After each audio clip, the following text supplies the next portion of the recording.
कृपा करो राधे, कृपा करो, कृपा करो, कृपा करो राधे, कृपा करो, कृपा करो, कृपा करो राधे, कृपा का ही तन तोरा, कृपा करो राधे,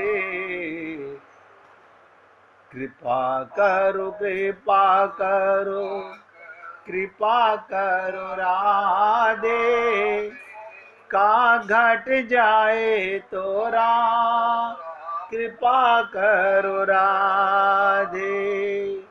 सभी पुण्य आत्मा एकाग्रचित होकर सुनिएगा। गोपियां अपने आप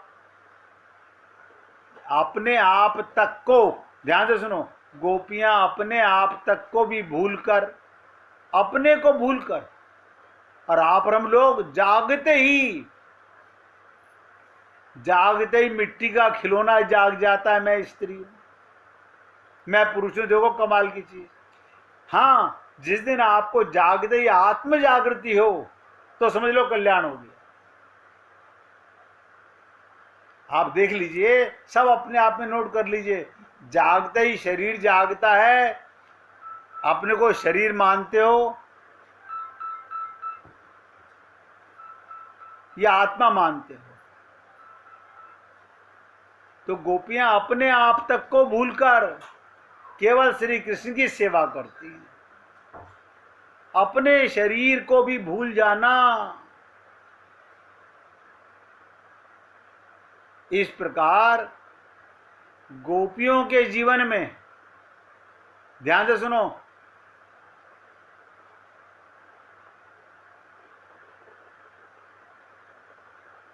भैया अशोक जी का फोन बार बार जैसे ही ज्वाइन करते हैं तुरंत सबका कट जाता है। ये बार बार ना अशोक जी ज्वाइन करते हैं जैसे ही तुरंत सबका कट जाता है। इनका नेट डिस्टर्ब कर रहा होगा, वो सबका फोन कट जाता है एकदम से।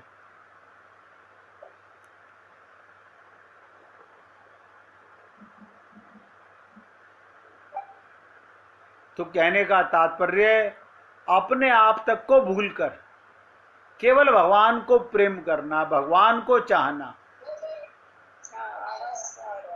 इस प्रकार उनके जीवन में एकमात्र, ध्यान से सुनो, इस प्रकार उनके जीवन में जो इंपॉर्टेंट बात बता रहे जा रहा हूं, ध्यान से सुनो, गोपियों के जीवन में एकमात्र भगवान का सुख ही मेन उद्देश्य है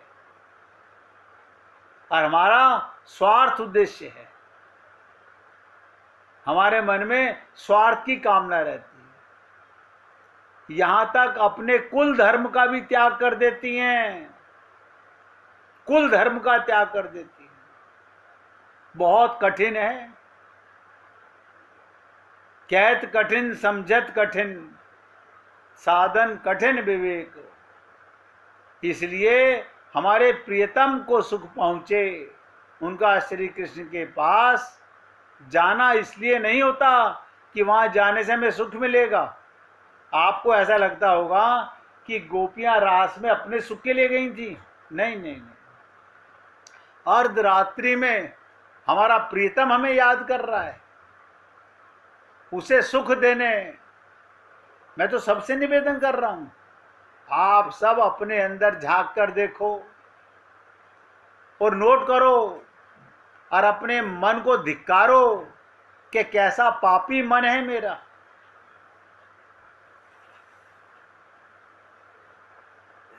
अपना सुख, यानी लोग लज्जा, लोग धर्म, सबका त्याग करके प्रीतम परमात्मा के सुख के लिए जाना तो यहां से सबको है।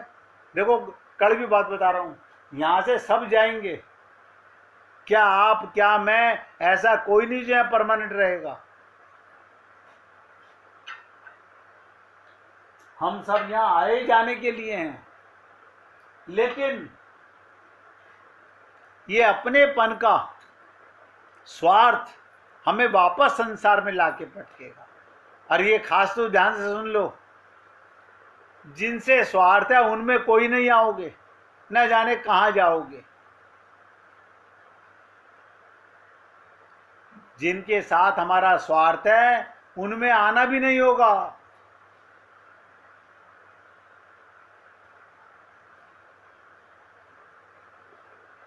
अगर नोट करना चाहते हो तो एक बात नोट करो,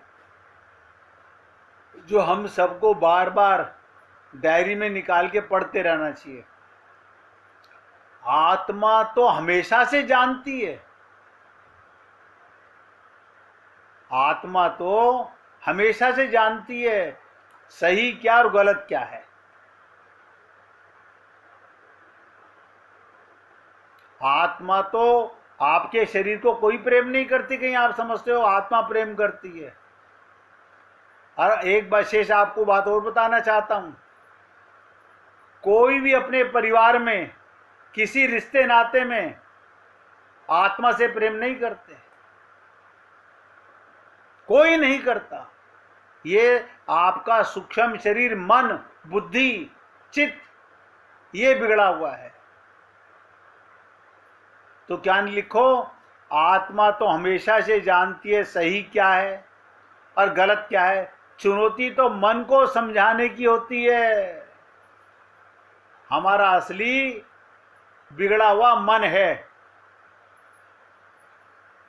संत महात्मा बड़ी सरलता से कह देते हैं, मन की तरंग मार लो बस हो गया भजन, आदत बुरी सुधार लो बस हो गया भजन। मन पापी है, मन मूर्ख है, ये सारा खेला मन का है। और वेदों में इसीलिए कहा गया, मन एवं मनुष्यानाम कारणम बंध मोक्ष।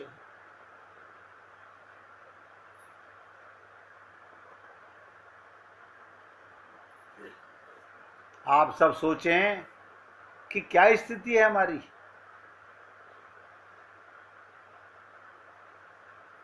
हमारी क्या स्थिति है। हमारा कल्याण कभी हो पाएगा बिना आत्म कल्याण के? नहीं नहीं।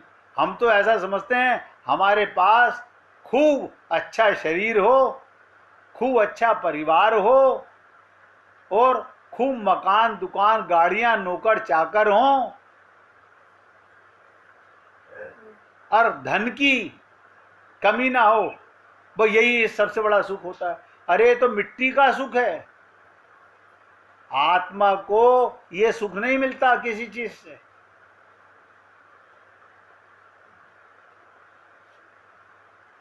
इसलिए निवेदन रोज करता हूं, सारा पाप मन का है।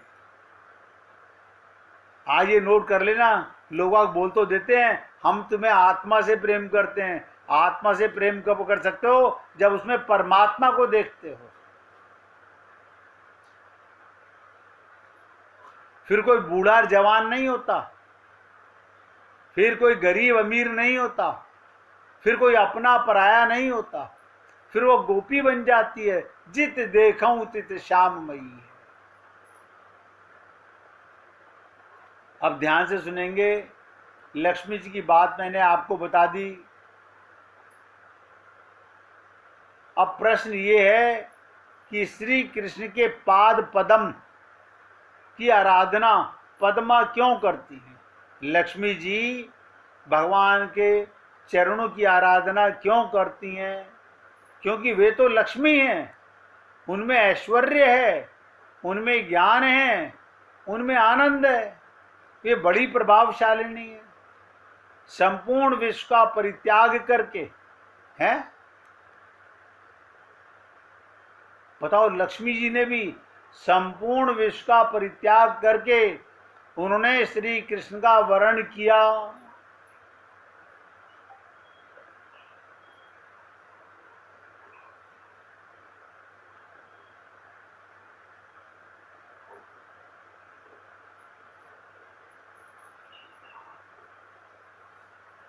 सोच के देखिएगा।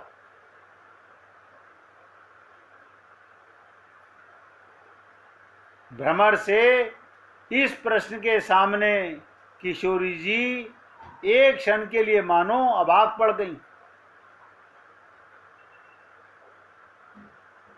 क्या मतलब? जैसे गोपियों ने कहा तुम्हारा मित्र कपटी है।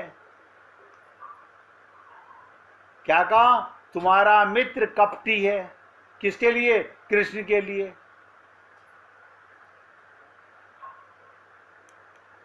तो उद्धव ने कहा अगर हमारा मित्र कपटी है,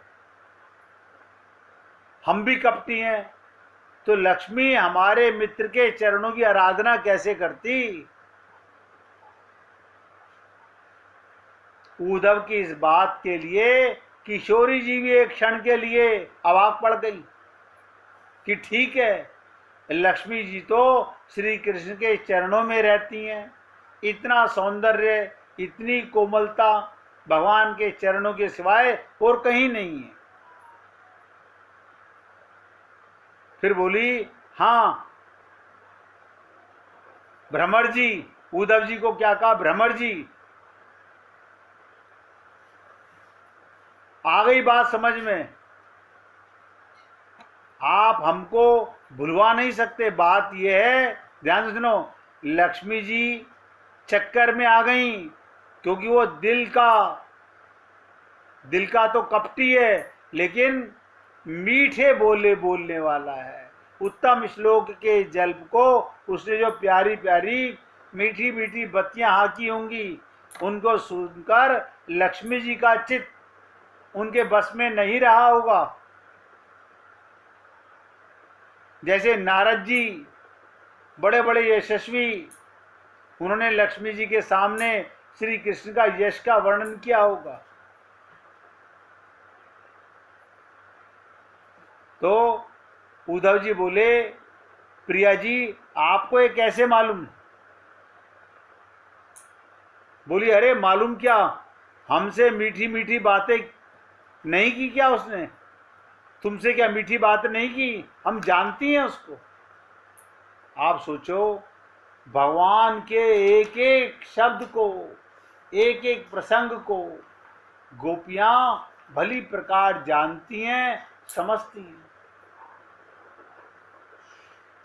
लेकिन आप और हम लोग इस चक्कर में ना पड़ें। हम तो भगवत प्रेम की ओर बढ़ने का प्रयत्न करें। हमें तो भगवान का प्रेम पाने के लिए असली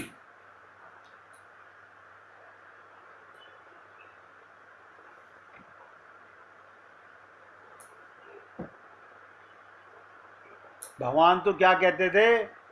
हे प्रिया जी, जैसे चकोर चांदनी के बिना नहीं रह सकता, जैसे चकोर चांदनी के बिना नहीं रह सकता, वैसे ही मैं तुम्हारे बिना नहीं रह सकता। राधा रानी चाहो तो तुम मुझसे कठोरता का बर्ताव करो, और चाहे तो कोमलता का बर्ताव करो। मेरे प्राण तो तुम ही हो। ऐसी मीठी मीठी बातें उन्होंने लक्ष्मी से भी की होंगी। बस इन्हीं बातों में लक्ष्मी फंस गई, और उधर नारद जी भी आते होंगे। गोपी क्या कहती हैं? हमको देखो, हम तो किसी जड़ की बेटी नहीं है, समुद्र की बेटी नहीं है, पहाड़ की बेटी नहीं है, कमला की बेटी नहीं है। ये किसकी बेटी है? ये तो वृषभानु नंदिनी है। वृष माने धर्म और भानु माने सूर्य। धर्मानुष्ठान जो सूर्य के सदृश है, उसका नाम है वृषभानु।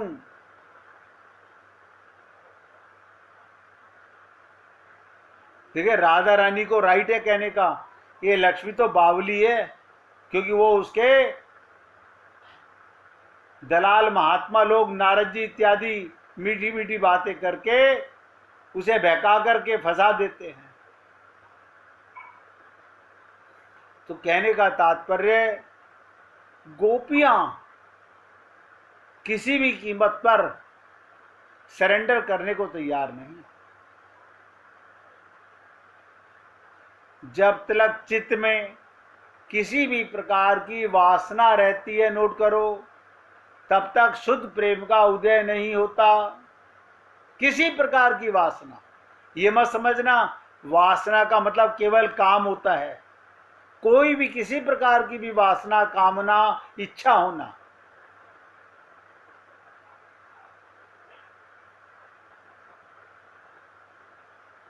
यद्यपि विरह हो जाए तो फिर अलग अलग जीवन नहीं रहता। उच्च कोटि में प्रेम में ये बात सुनिश्चित हो जाती है।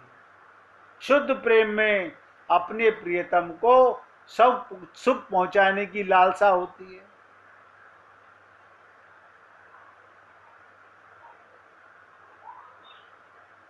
ये बातें आपको और हमको बहुत करीब से समझनी चाहिए। उच्च कोटि के प्रेम में अपने प्रियतम को सुख पहुंचाते समय भी मन में शंका बनी रहती है कि हमारे इस सुख पहुंचाने में कहीं उनको दुख ना पहुंच जाए। आप लोगों ने वेणु गीत का प्रसंग सुना होगा। कई साल पहले हमने वेणु गीत की चर्चा भी की थी। तो वेणु गीत के प्रसंग में गोपियां कहती हैं हमारा वक्ष स्थल, बताइए, कर्कश, कठोर, और भगवान से कहती हैं तुम्हारे चरणार बिंद कोमल। यानी बताइएगा, गोपियां कहती हैं हमारा वक्ष स्थल तो कठोर और भगवान के चरण सुकोमल। हम जानती हैं हमारे वक्ष स्थल पर तुम्हारे चरणारविंद रखे जाएं तो तुम्हें सुख मिलेगा, लेकिन हमें डर लगता है इसमें भी तुम्हें दुख ना पहुंच जाए। बताइए, ऐसा भाव ये वेणु गीत में आती है चर्चा।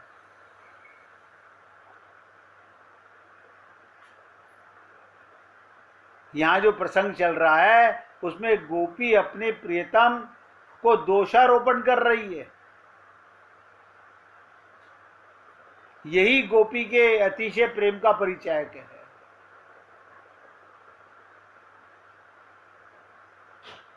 प्रेम में कोई छोटा बड़ा नहीं होता।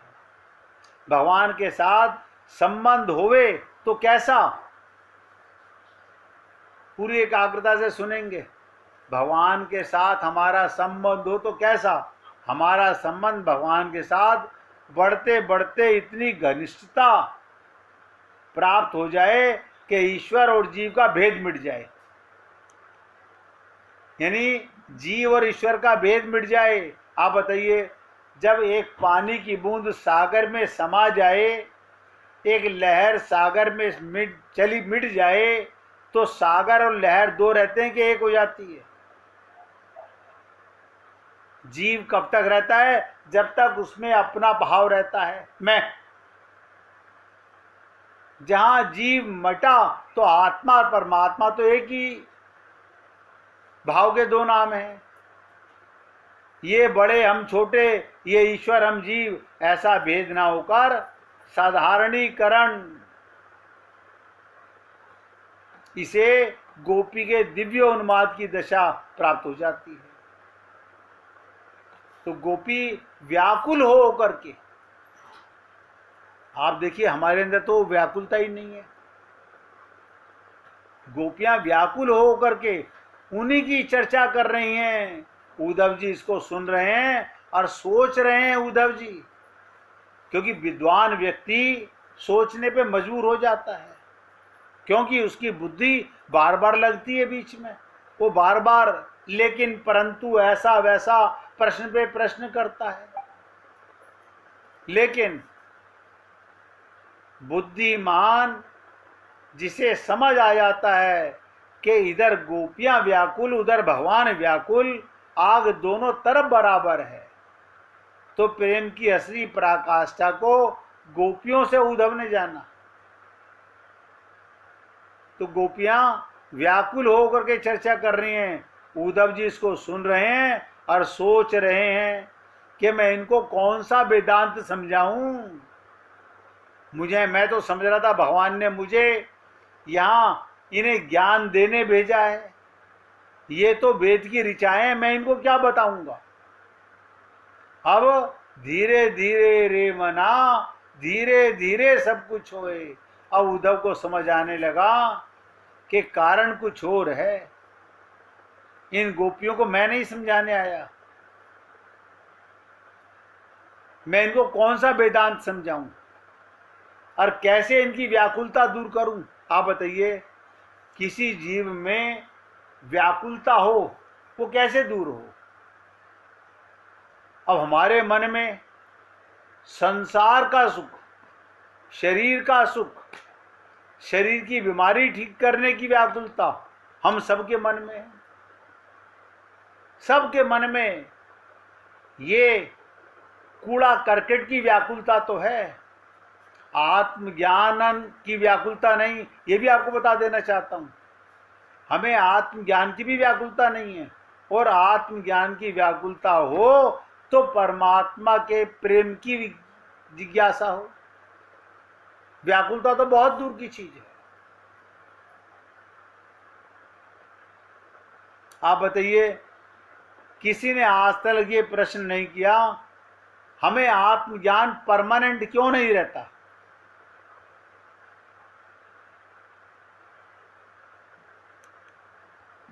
आप सोचिए, एक मुस्लिम राजा, अब ध्यान से सुनिएगा, अकबर तानसेन को एक बार कहा कि तुम्हारा संगीत अपूर्व है।